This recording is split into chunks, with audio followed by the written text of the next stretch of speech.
My dear students, I am Professor C.P. Singh. In this lecture, I shall discuss kinds of partners, a classification of partners. भागीदार कितने प्रकार के होते हैं, partner कितने types के होते हैं, ये बताना है। भागीदार जो है 8 प्रकार के भागीदारों की चर्चा हम इसमें करेंगे, जिसको पहला है एक्चुअल या रियल पार्टनर,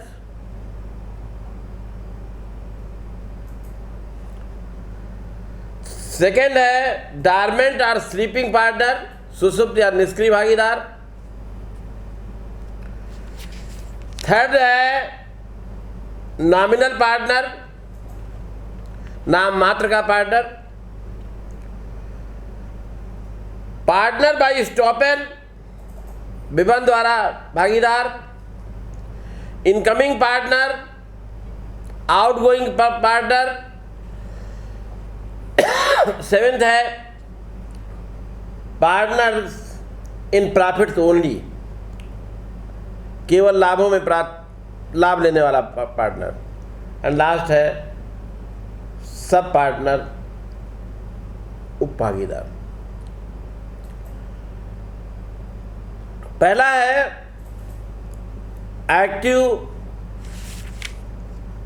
एक्चुअल या real partner.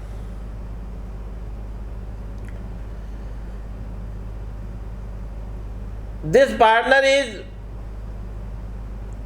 one who becomes partner by agreement and takes active part in the conduct of the partnership business. He is also called an ostensible partner. An active partner and all other partners are liable to third parties for all the acts done by him in the ordinary course of business.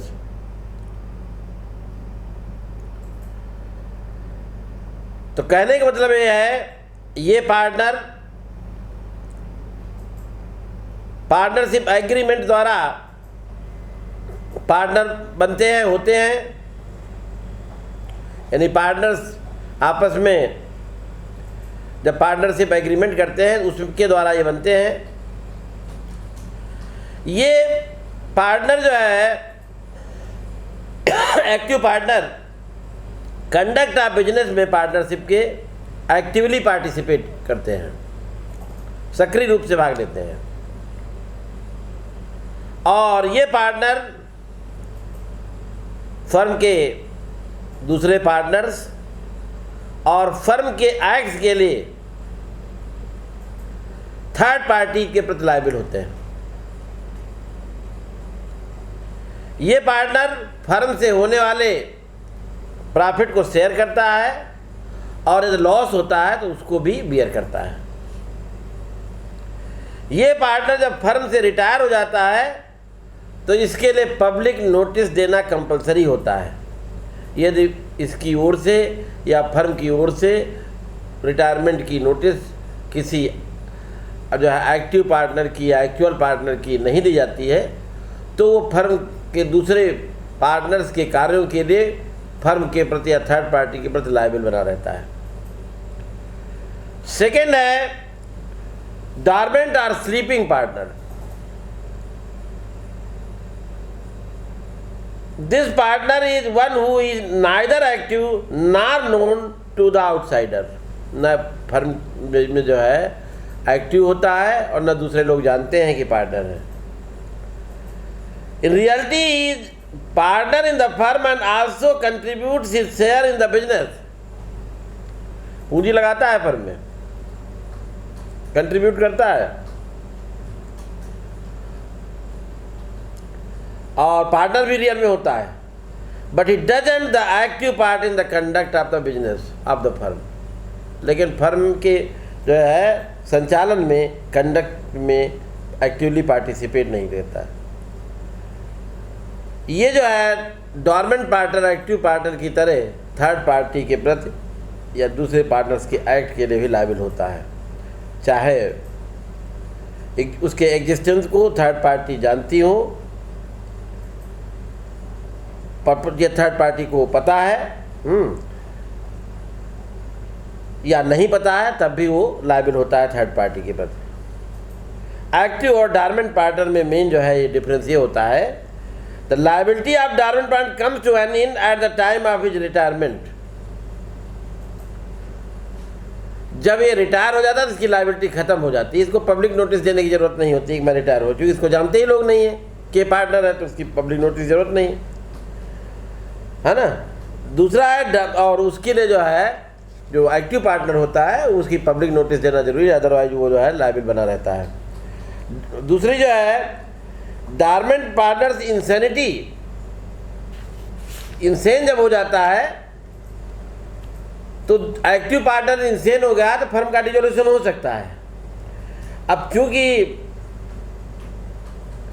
ये participate ही नहीं करता है firm के संचालन में, तो चाहे वो इंसेन हो चाहे परमानेंट इनकैपेबल हो, कोई फर्क नहीं पड़ता है, फर्म के डिसोल्यूशन का ग्राउंड ही नहीं होता है, ठीक है।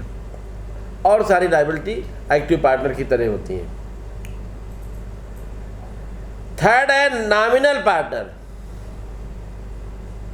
नाम मात्र का भागीदार। देखो ये जो पार्टनर होता है, this partner is one who has no real interest in the business of the firm, he is not entitled to share profits of the business. A nominal partner only lends his name to the firm, firm को खाली अपना नाम देता है, and his name is used in the firm as he is actual partner, और उसका नाम ऐसे यूज किया जाता है जैसे वो एक्चुअल में पार्टनर हो। पूंजी भी नहीं लगाता है, doesn't contribute any capital and also does not take part in the conduct of the business। तो नॉमिनल पार्टनर कौन होता है? एक ऐसा पार्टनर न तो फर्म में कोई कैपिटल लगाता है और न ही कोई प्रॉफिट शेयर करता है फर्म से होने वाले प्रॉफिट। दूसरा, केवल ये अपना नाम जो है फर्म को यूज करने का राइट देता है, लेकिन क्योंकि नाम उसका चलता है, फर्म में नाम होता है पार्टनर के रूप में, इसलिए जो है लायबल वैसे होता है जैसे रियल पार्टनर, एक्टिव पार्टनर या एक्चुअल पार्टनर होते हैं। तो लायबल होगा लेकिन न तो प्रॉफिट शेयर करेगा और न कैपिटल लगाता है, केवल अपना नाम यूज करने देने की अनुमति देता है, इसलिए जो है ये लायबल होता है। नेक्स्ट है partner by estoppel. Fourth, partner by estoppel जो है एक ऐसा पार्टनर है, one who represents himself to be a partner in the firm but in reality is not so, जो अपने को किसी फर्म का बताता है लेकिन होता नहीं है, और उस पर बिलीव करके कोई व्यक्ति उधार देता है तो उसके लिए वो पार्टनर माना जाता है। तो ऐसा पार्टनर न तो कोई फर्म में न तो कोई कंट्रीब्यूट करता है, न धन लगाता है, न पूंजी लगाता है, न फर्म के संचालन में पार्टिसिपेट करता है, कंडक्ट में पार्टिसिपेट करता है, प्रॉफिट भी नहीं शेयर करता है, रियल में पार्टनर होता भी नहीं है, लेकिन लायबल ऐसे होता है जैसे कि वो रियल में पार्टनर हो, क्योंकि उसने अपना नाम पार्टनर के रूप में यूज करने दिया है या यूज किया है। ये डॉक्ट्रिन ऑफ स्टॉपेल है पार्टनरशिप में, सेक्शन 28 पे उसी पर बेस्ड है। Incoming partner, a partner who is admitted as a partner into an already existing firm. पहले से रन कर रही फर्म में यदि कोई व्यक्ति पार्टनर के रूप में शामिल किया जाता है तो नए पार्टनर को, शामिल किए जाने वाले पार्टनर को इनकमिंग या आगामी भागीदार कहते हैं। यानी ऐसा पार्टनर जो पहले से स्थापित किसी फर्म का भागीदार बनता है, अर्थात फर्म के गठन के समय में पार्टनर नहीं होता, जब वो फर्म गठित हो जाती है तो फर्म कारोबार कर रही होती है, तब उसका फर्म में भागीदार के रूप में प्रवेश होता है, ऑलरेडी एग्जिस्टेंस में जो फर्म हो। सेक्शन 30 की सब 31 की सबसेक्शन कहती है, भागीदारों की भी संविदा और धारा 30 के प्राविजन के सब्जेक्ट रहते हुए कोई भी व्यक्ति सब वर्तमान भागीदारों की सहमति के बिना फर्म के भागीदार के तौर पर शामिल नहीं किया जाएगा। यानी यदि नए पार्टनर को शामिल करना है तो सारे एग्जिस्टिंग पार्टनर जितने हैं उनकी कंसेंट जरूरी है, उसके बगैर नहीं।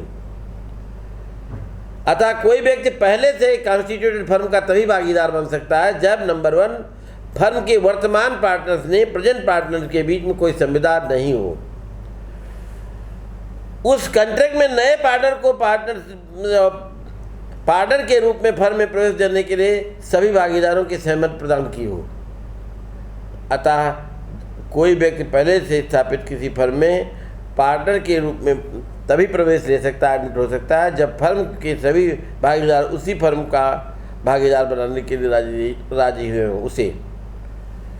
तो मेरा ख्याल ये समझ में होगा इनकमिंग पार्टनर क्या है। पहले से ही स्थापित, पहले से रन कर रही फर्म में किसी नए व्यक्ति को जब पार्टनर के रूप में शामिल किया जाता है तो इनकमिंग पार्टनर कहलाता है। जैसे सपोज कीजिए जो निरमा कंपनी है वो आपको एज ए पार्टनर शामिल कर लेती है, तो आपकी स्थिति वहाँ क्या होगी, इनकमिंग पार्टनर होगी।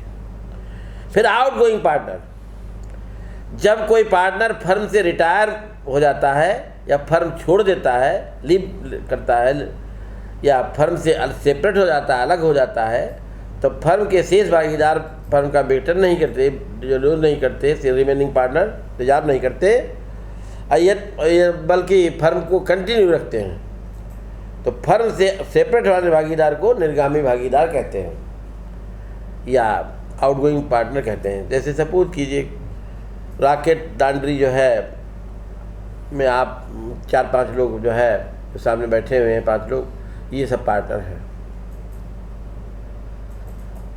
20 साल से चल भी रही है, ऑलरेडी एग्जिस्ट कर रही है। अब जो है मुझे उनको शामिल करना है, तो यदि आप सब लोग चाहेंगे तो शामिल किया जाएगा, अदरवाइज नहीं। तो जब शामिल किया जाएगा तो जो है हमारे बीच जब कोई कंसेंट होगी, सबकी कंसेंट जरूरी होगी, अदरवाइज जो है नहीं किया जा सकता है। नेक्स्ट है पार्टनर्स इन प्रॉफिट ओनली। ये पार्टनर क्या होता है? It is a partner who is entitled to share only the profits of the firm and is not liable for losses. केवल लाभ में हिस्सा प्राप्त करने का अधिकार होता है, हानि का नहीं।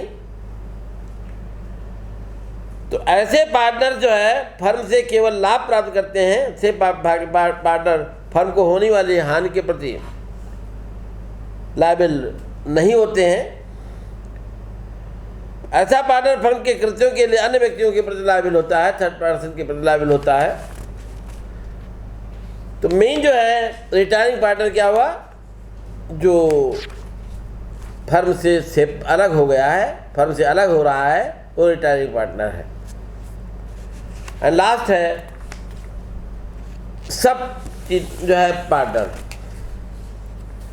रियल में ये पार्टनर फर्म का पार्टनर नहीं होता है। ये पार्टनर उससे फर्म से न तो कोई इस पार्टनर को, ये सब पार्टनर को फर्म से कोई प्रॉफिट मिलता है, नहीं किसी फर्म के नुकसान के लिए लायबल होता है। ये पार्टनर का पार्टनर होता है और केवल फर्म के किसी कार्य के लिए लायबल नहीं होता। तो कौन होता? पार्टनर का पार्टनर कहलाता है सब जो है सब पार्टनर। जैसे सपोज कीजिए आप जो है एक ITI कंपनी है, जो है फर्म है, उसमें आप मेंबर हैं, तो पार्टनर हैं, और आप हमको भी शामिल करने आए जे पार्टनर, तो हम जो क्या हमारी स्थिति क्या होगी, सब पार्टनर। क्योंकि दूसरों ने नहीं शामिल किया, केवल मैनेजिंग पार्टनर ने या प्रबंध जो भागीदार ने जो है शामिल किया है। Thank you very much.